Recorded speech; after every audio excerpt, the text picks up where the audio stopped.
Wells stood in front of the old farmhouse and looked at what she had just bought. The building was broken and tired. The paint was gone from the wooden walls. The roof had holes where rain came through. The windows were dark and empty like dead eyes. Behind the house, trees that had grown wild for many years blocked out the sky. It was November, and the cold Montana wind made pull her jacket tight. She was 52 years old and had worked as a scientist for 30 years studying plants and the environment. She had spent her life in laboratories and offices, looking at data and writing reports that few people read. Her work was important, but it never felt real. She never saw the world change because of what she did. Now she was retired, and she had all the time and money she needed to do something different. This farmhouse was her new project. The real estate agent had told her to look at other houses. "This one is too old," the agent said. "The foundation is bad, the plumbing does not work, you will spend more money fixing it than the house is worth." But did not listen. She saw something in the broken farmhouse that made her feel alive. She bought it for a very low price, and now it was hers. The local people in the small town near the farmhouse had warned her about strange things. An old man at the grocery store told her that people heard noises coming from the farmhouse at night. Another woman said that the original owners had left very suddenly many years ago and never came back. "Something is not right with that place," the woman said, smiled and thanked them for their concern, but she did not believe in ghost stories. She was a scientist. She believed in facts and things she could see and measure. Opened the front door. It made a loud sound like an animal crying. Inside, the air was cold and thick with dust. Sunlight came through the broken windows and made long lines across the floor. She walked through rooms that were almost empty. There were a few old chairs with broken legs. There was a table covered in thick dust. In one room, she found pages from old newspapers on the floor. The dates on the newspapers were from 1952. No one had been in this house in more than 70 years. She moved through the house slowly, looking at everything. The stairs to the second floor were broken in the middle, so she could not go up. The kitchen had an old stove made of iron that was brown with rust. There was no sign of electricity or running water. This was a house from another time, a house where people had worked hard just to stay alive. Then saw the door to the basement. It was in the kitchen and it was locked. She had to use a hammer to break the old lock. The door opened slowly and cold air moved up from below. She turned on her flashlight and walked down the wooden stairs. The basement was dark and smelled like old earth and something else, something she could not identify. The basement was large and stretched under most of the house. The walls were made of stone and earth. In the corner, she saw boxes made of old wood. These boxes were different from everything else in the farmhouse. They looked newer. The wood was strong, not rotted like the wood upstairs, moved closer to the boxes. They were covered in a thick layer of dust, but underneath the dust, she could see that the boxes had been made with careful work. The joints were perfect. The wood was treated with something that kept it strong. She opened the first box. Inside, she found metal objects that she had never seen before. They were smooth and clean and did not look like anything from the 1800s.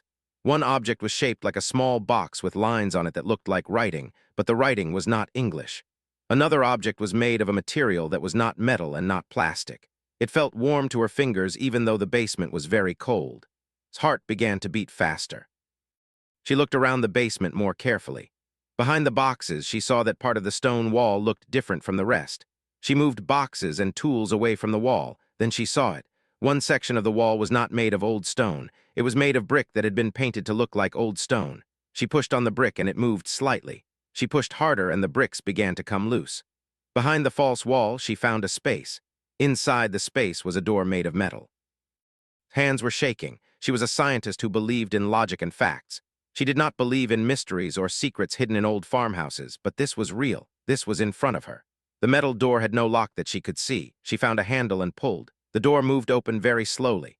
Inside was a room that was not old. The room was clean and dry. The walls were smooth and made of material that did not recognize. On one wall there was a panel with lights and buttons. In the center of the room saw something that made her stop breathing. It was a container that looked like a large machine. It was made of the same material as the walls. There were lights on the container that glowed in different colors. Inside the glass part of the machine could see something. She could see a shape. The shape looked like it might be alive, or it might have been alive a very long time ago. Took out her phone and began taking photographs. She photographed everything. The boxes, the metal objects, the false wall, the metal door, the clean room, the machine with the shape inside. Her hands were still shaking, but now her mind was working like it did when she was working on an important scientific problem. She did not feel fear. She felt excitement and a need to understand. She sat down on the floor next to the machine and looked at it carefully. On the machine, she found a small mark that looked like a button. Very slowly, she pressed it. The lights on the machine changed. They became brighter. Waited. Nothing else happened. She waited more. After several minutes, she decided that the machine was not active anymore. Whatever was inside it had been waiting for a very long time. Climbed back up the basement stairs and went outside. The sun was going down. She sat on a broken step in front of the farmhouse and looked at the land around her. The trees were dark shapes against the orange sky. The wind was blowing cold from the north. She had bought this farmhouse because she wanted something real. She wanted to feel alive. Now she had found something that was completely real, something that was real in a way she did not understand. She knew she should tell someone what she had found. She should call the government, or the 3 weeks had passed since first discovery in the basement. She had spent every day in the hidden room learning about the machine and the objects around it. She had brought back notebooks, cameras, and tools from her apartment in town. She had not told anyone about what she found. She worked alone in the basement, moving slowly and carefully through the darkness. Had found more information by studying the metal objects. Some of the objects seemed to work when she pressed certain buttons. One object had shown her images that looked like star charts. Another had displayed symbols that did not make sense to her at first, but then she realized the symbols were a kind of writing. The more she studied it, the more patterns she began to see. It was not English, but it was a language. It was a language she could begin to understand by looking at the patterns and trying different ways of reading it. The most important discovery came when she found a journal inside one of the old wooden boxes. The journal was written in English and it was old. The first page said the date was 1851, sat on the cold floor and read. The person who wrote the journal was named Samuel Grant. He had been the captain of a ship. But he did not write about an ocean. He wrote about a ship that flew through the sky. He wrote about a crash. He wrote about beings that came from the stars. Samuel Grant had written about meeting the creatures that came from the machine. He called them visitors. He wrote that they were peaceful and wanted to help the local people learn new things. He wrote that they had asked the people of the town to keep their presence a secret because the world was not ready to know about them. Samuel wrote about the incredible things the visitors had shown him. Machines that could heal sickness. Machines that could make clean water. Machines that could make power from sunlight and wind in ways that were simple and good. Read page after page. She read about how Samuel had helped the visitors build the hidden room and the false wall. She read about how the visitors had taught the local people many things in exchange for keeping their secret and protecting their ship. She read about how the visitors had eventually gotten old and died, one by one. And she read about how the last visitor had asked Samuel to build the machine that had found. The machine that would keep the visitor alive for a very long time. The last page of the journal was dated 1883. Samuel had written that the last visitor was going to sleep in the machine. Samuel wrote that someday, someone would find this room and wake the visitor. Samuel wrote that when that day came, the world might be ready for the knowledge that the visitors had to share. He wrote that the visitor must be treated with kindness and respect. He wrote that the visitor was a friend to humanity, not an enemy. Held the journal and felt tears on her face. She did not understand why she was crying. Perhaps it was because she was afraid. Perhaps it was because she was excited. Perhaps it was because she finally understood that she had found something that was completely real and completely impossible. She turned to the machine and looked at the glass part. Inside, she could see the shape more clearly now. It looked like a body. It looked like something that was sleeping. Found more buttons and panels on the machine. One panel had a screen that showed symbols. Another panel had controls that looked like they might make the machine turn on or turn off. Decided that she was going to wake the visitor. She was afraid, but she knew that she had to do this. If she did not wake the visitor, no one ever would. The visitor would sleep forever in this hidden room under the farmhouse. Studied the panels very carefully. She looked for a button that might say wake or start or something that would make sense. Finally, she found a button that was different from the others. It was red, and it had a symbol on it that looked like an eye opening. His hand moved toward the button. She stopped. She took a breath. She thought about all the years she had spent studying the world, learning facts, being careful and logical. She thought about how she had spent her whole life watching from the outside, never doing anything big or important. Now she had a chance to do something that would change everything. She pressed the button. The machine made a sound. It was not a loud sound, but it was a sound that had not been made in over 100 years.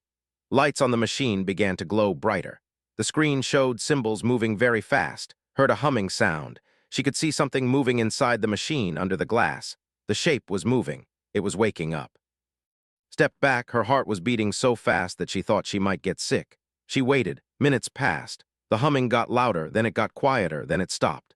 The lights on the machine became steady and calm. The screen showed new symbols. And then the glass began to clear, could see through it now. She could see the inside of the machine very clearly.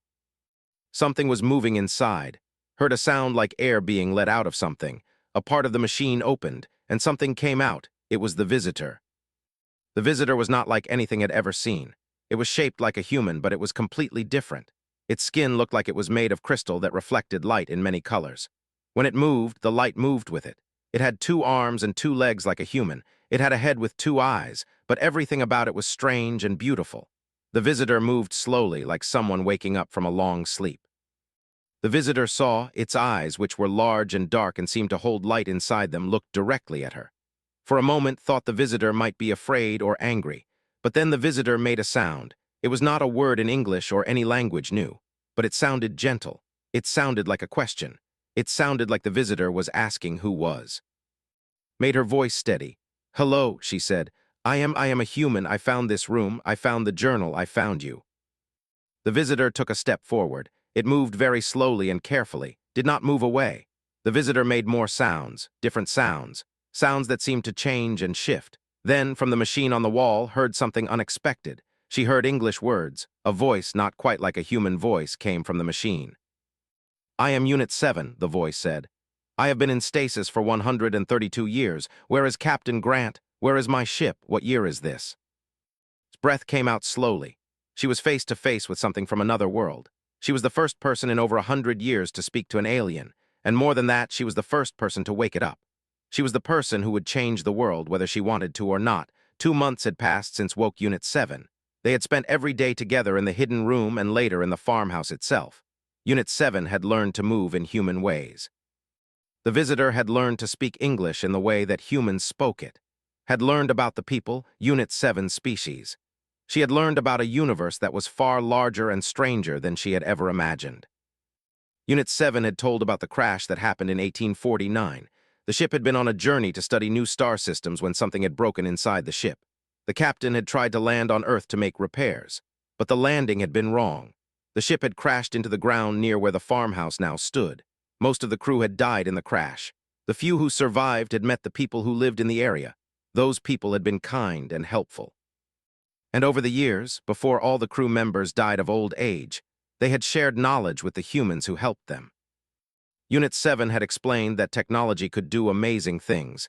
It could cure diseases. It could clean the environment. It could make power in ways that never ran out. But Unit 7 had also explained something important. They did not use their knowledge to make weapons. They did not use it to hurt other beings. They used knowledge to help life grow and become better. Knew that she could not keep this secret anymore. It was too big. It was too important. She had to tell someone. But she was afraid of what would happen. She had seen movies about aliens. She had read stories about governments taking over and using aliens for military purposes. She did not want that to happen to Unit 7. She made a decision. She would tell a journalist. She would tell someone who had spent her career telling true stories to the world. She would tell Aaron Price. Aaron Price was known for investigating things that other people thought were crazy. He had written about mysterious places. He had written about strange happenings. He had spent 10 years trying to prove that certain government secrets were real. Many people had laughed at him for this, but some of his stories had turned out to be true. Felt that Aaron Price was someone who would listen to her and believe her, even though what she had to say sounded impossible. Called Aaron and asked him to meet her. She did not tell him what she wanted to talk about. She only said that she had found something very important. Aaron said he would drive to Montana to meet her. He arrived 3 days later in an old truck that needed a new coat of paint. Showed Aaron some of the technology that Unit 7 had brought to the farmhouse. She showed him photographs and videos. She showed him the journal from Captain Samuel Grant. And then she showed him Unit 7. Aaron's face went white when he saw Unit 7 for the first time. He could not speak for several minutes. He just stared at the visitor from another world.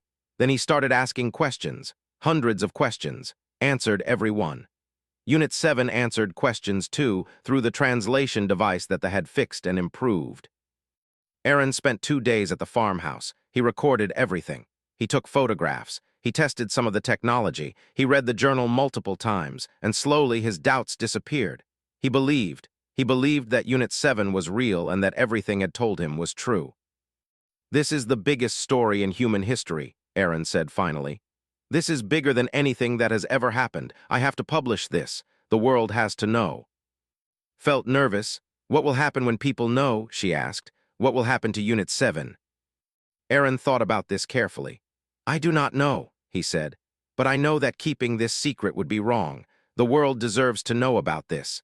The people deserve to know that they are not alone in the universe.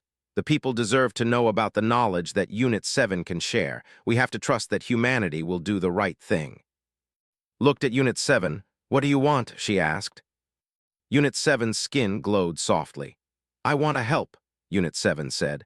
"I have been alone for so long. Captain Grant said that someday the world might be ready. Maybe now it is ready. Maybe now humans can learn to use knowledge to make life better instead of using it to make weapons and hurt each other."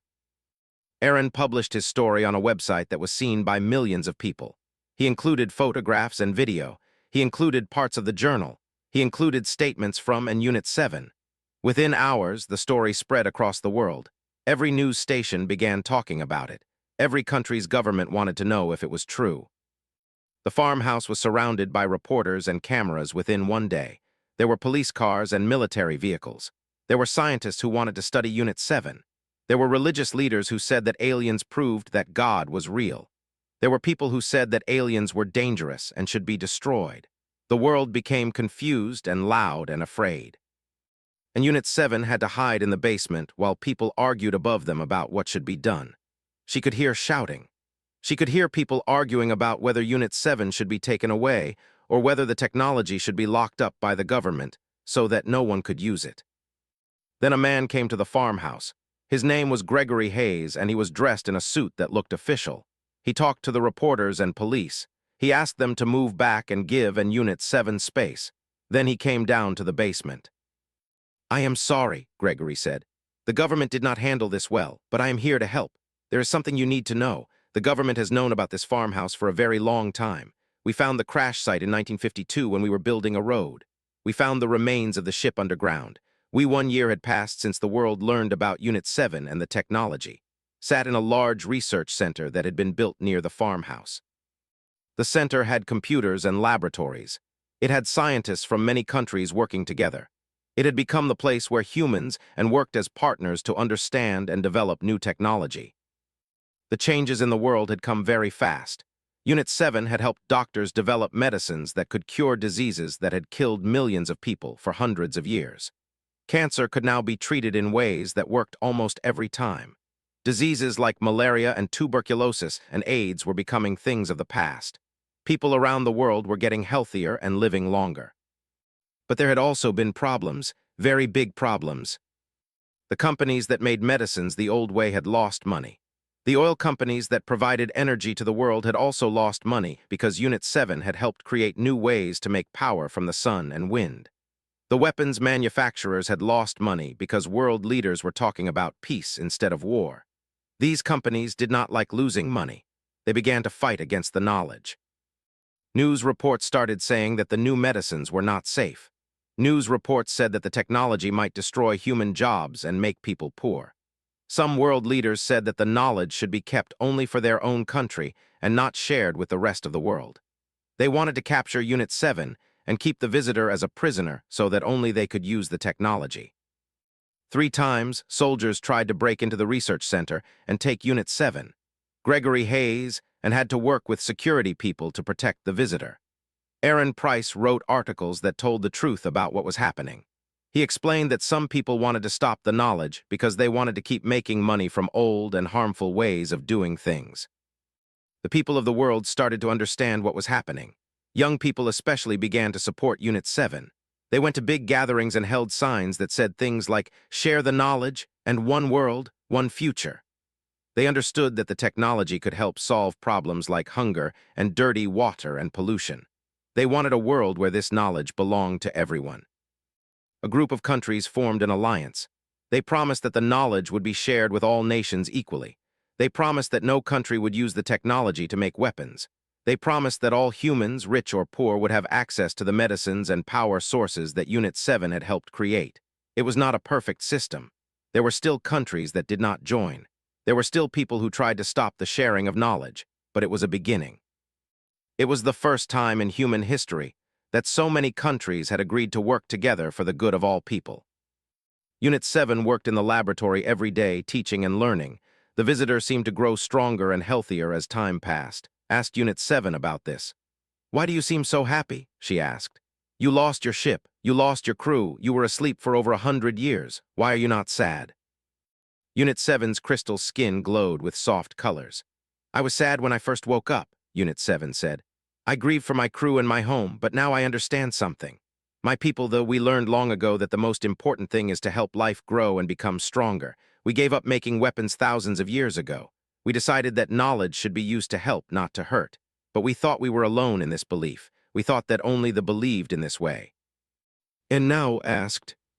"Now I see that humans also believe in this way," Unit 7 said. "You are not as old as your civilization is still young, but you have people who choose kindness. You have people who choose to share instead of keeping things for themselves. You have people who see a problem and try to fix it instead of pretending the problem does not exist. This gives me hope. This makes me want to stay and help your people become even stronger and better." Felt tears on her face again. She had cried many times in the past year. She had cried from happiness and from worry and from the big feelings that came from being part of something that was changing the world. More months passed. Unit 7's medicines started helping billions of people.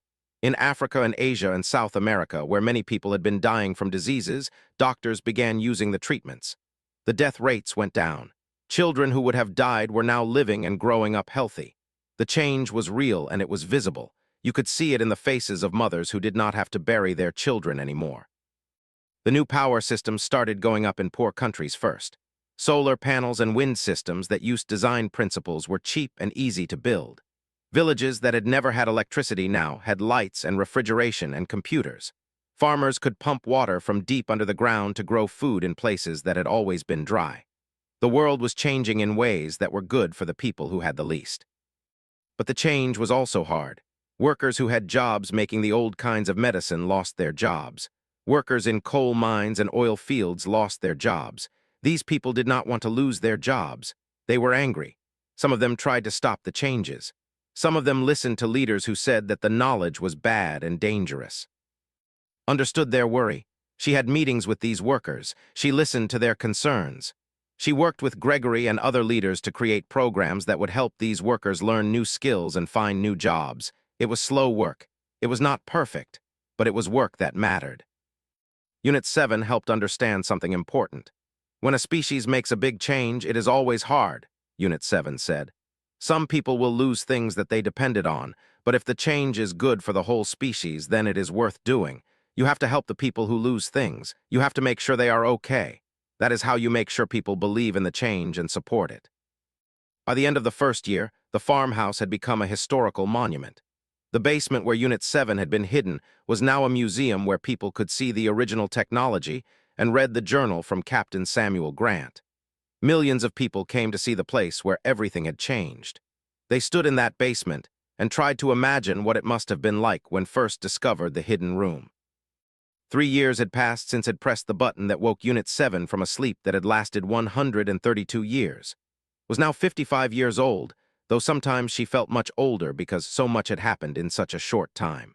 She was also sometimes surprised to realize that she felt younger than she ever had. Her life now had meaning in ways she had never experienced before. It was a clear night in March when received the message that would change everything again. She was in her office at the research center when Gregory Hayes called her. His voice was excited and worried at the same time. Gregory said, "We have detected something. There is a signal coming through space. It is technology. We think it is a ship. We think it is coming to Earth." Did not say anything for a moment. She had always known this day might come. Unit 7 had told her that the home world was very far away.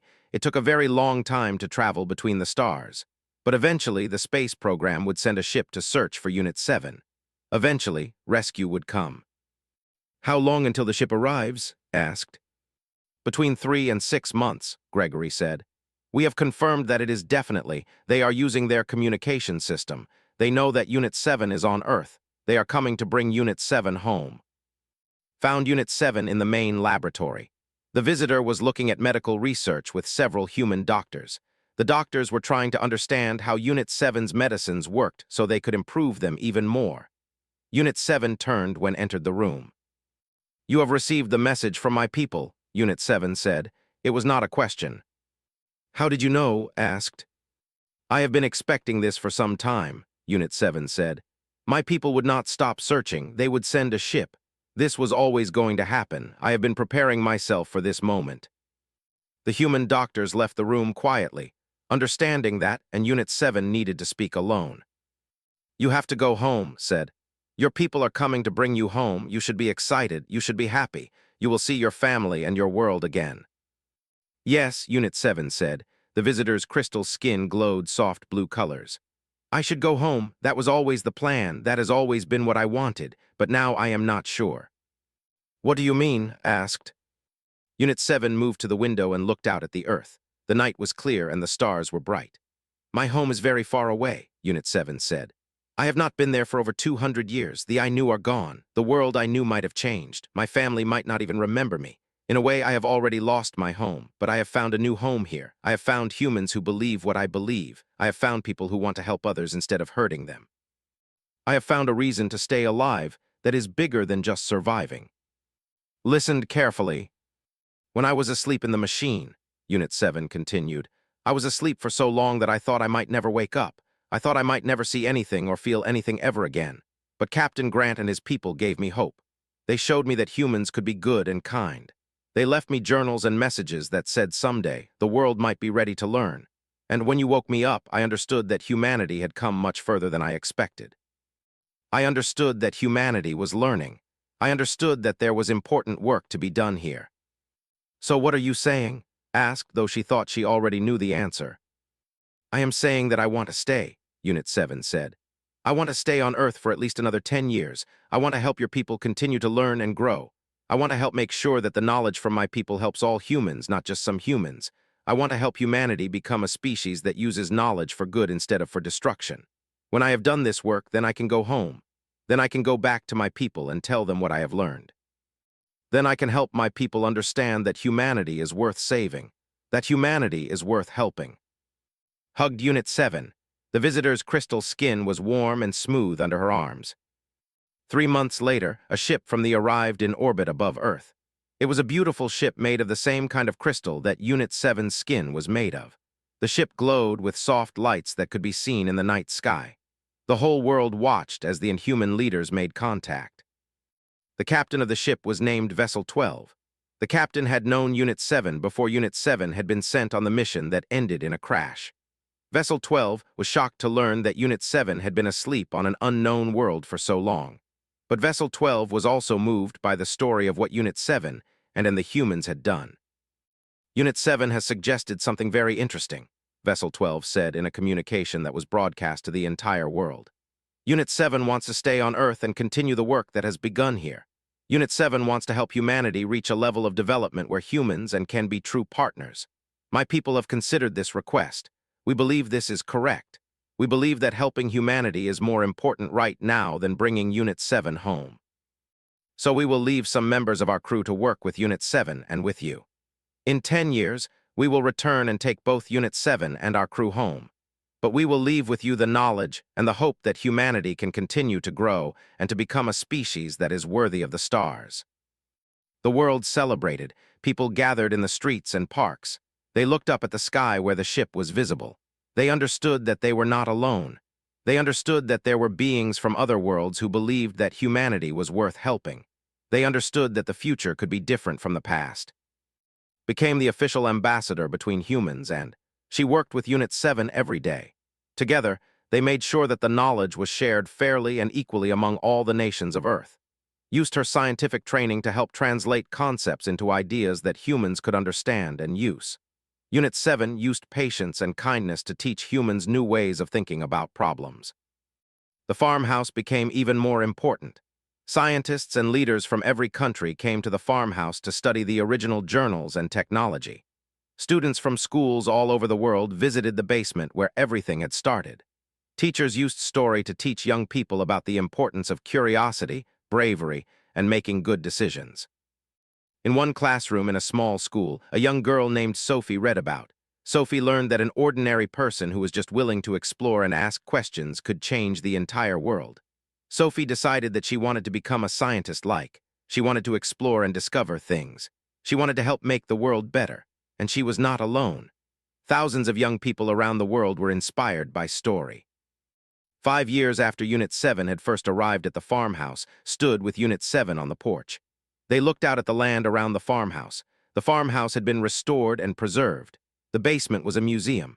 The research center had grown large and was run by scientists from 20 different countries. The world had changed in many ways because of what had happened in this place. "Do you regret that you woke me up?" Unit 7 asked. Thought about this question carefully. "No," she said finally. "I do not regret it. I was scared. I was worried about what would happen. But I know now that waking you up was the right thing to do. The world needed you. The world needed to know that we are not alone. The world needed to learn that there are other ways to live besides war and competition and using up everything. You have helped us learn to be better." Unit 7's crystal skin glowed with soft light. "And you have helped me understand something," Unit 7 said. "My people thought that only older civilizations could be good and peaceful. We thought that a young species like humanity would always choose violence. But you have shown me that even a young species can choose kindness. Even a young species can choose to help each other instead of hurting each other. You have given my people hope about the future." Looked up at the stars. She thought about the ship that was out in space, watching over Earth. She thought about the 10 years that Unit 7 would stay to help humanity. She thought about what would happen after that. She thought about how much could change in 10 years. She thought about how humans and might be working together for the rest of time. She had bought an abandoned farmhouse because she wanted something real. She wanted to feel alive. She had found something real. She had found an entire universe full of possibility. She had found a reason to believe in humanity again. She had found proof that ordinary people could do extraordinary things. The farmhouse stood behind them, old and strong. The basement below held the secrets that had changed everything. And all around the world, people were learning to believe in the future. They were learning to work together. They were learning to use knowledge for good instead of for harm. And it had all started because one woman had found a broken old house and had the courage to explore what was inside. And Unit 7 stood together under the stars, looking at the future that was still being written. And they knew that together, humans and could build something beautiful. Something that would last for thousands of years. Something that would make both worlds proud. Gave interviews and talks about the discovery. She told people about the day she found the false wall. She told them about the first time she saw Unit 7. She told them about her fears and her hopes. People listened and they were inspired. They understood that an ordinary person, just one person who was brave enough to explore and curious enough to want to understand, could change the world. But also made sure that Unit 7 got credit for the work. The visitor was the one with the knowledge. The visitor was the one who chose to share it, was just the person who had found Unit 7 and had decided to trust and help. She did not want to be remembered as a hero. She wanted to be remembered as someone who helped connect two worlds and two species so that both could become better. Kept it secret because we did not know what to do. We have been protecting this place for 70 years. Now that the secret is out, I want to help make sure that Unit 7 and the knowledge from thee is used to help all humans, not just the government or one country. Looked at Gregory. She wanted to trust him. She wanted to believe that the government would do the right thing. "How can I know you are telling the truth?" she asked. "You cannot know for certain," Gregory said. "You have to decide to trust people. That is what makes you human. That is what makes you different from other species. You can choose to believe in each other even when it is scary and hard." Made a decision. She decided to trust Gregory. She decided to work with him. She decided that it was time for the world to know the truth about Unit 7 and the knowledge that they could share with humanity. "It is the year 2024, said. "Captain Grant died a very long time ago. Everyone from your ship is gone, but I am here. I found your machine. I woke you up. And I promise you I will help you understand what has happened to your world while you were sleeping." Unit 7 made a sound that might have been a breath or a laugh. The crystal skin glowed brighter for a moment. And then the visitor looked around the room, seeing the Earth and the future for the first time in over a century. Where she used to work, but she was not ready. She needed to understand what this was before she told anyone else. She needed to know if this was dangerous. She needed to know if the people in town had been right about the strange things in this place. Looked at her phone and saw the photographs she had taken.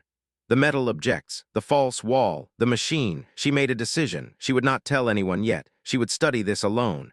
She would figure out what this was and why it was hidden in an old farmhouse in Montana. She would find the truth before anyone else did. She stood up and walked back into the farmhouse. Tomorrow she would come back with better lights and tools. Tomorrow she would begin to understand the mystery that the abandoned farmhouse had been keeping for so many years.